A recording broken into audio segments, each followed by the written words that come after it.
Halo teman-teman semua, perkenalkan nama saya Farhan Hakim dengan NIM 13 dari Prodi Pendidikan Komputer Angkatan tahun 2023 kelas A.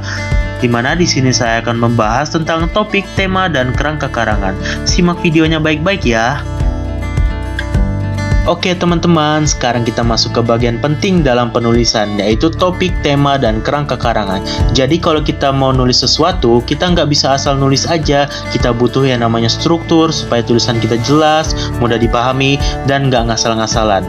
Nah, ada 3 hal utama nih yang harus kita pahami dalam topik, tema, dan kerangka karangan. Yuk kita bahas satu persatu.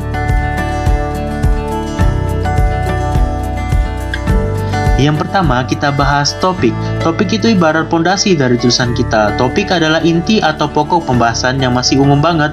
Misalnya kita mau nulis tentang pendidikan di Indonesia. Nah, itu masih topik yang sangat luas banget. Bisa tentang sistem pendidikan, kualitas gurunya, atau bahkan teknologi dalam pembelajaran. Makanya topik ini harus kita persempit supaya pembahasannya lebih jelas dan nggak kemana-mana.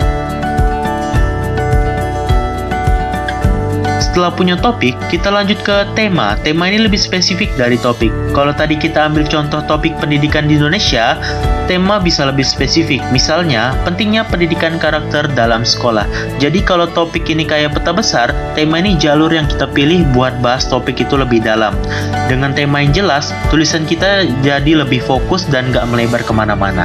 Terus, yang terakhir adalah kerangka karangan. Nah, kerangka karangan ini bisa dibilang kayak rencana sebelum kita menulis.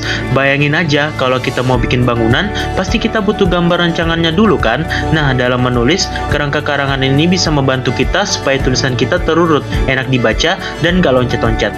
Biasanya kerangka karangan terdiri dari 3 bagian utama.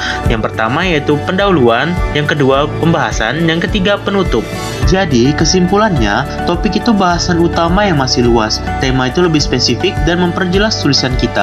Sedangkan kerangka karangan membantu kita menyusun tulisan biar lebih struktur dan gampang dipahami. Kalau ketiga hal ini kita kuasai, dijamin deh tulisan kita jauh lebih rapi, enak dibaca, dan gak bikin pembaca bingung.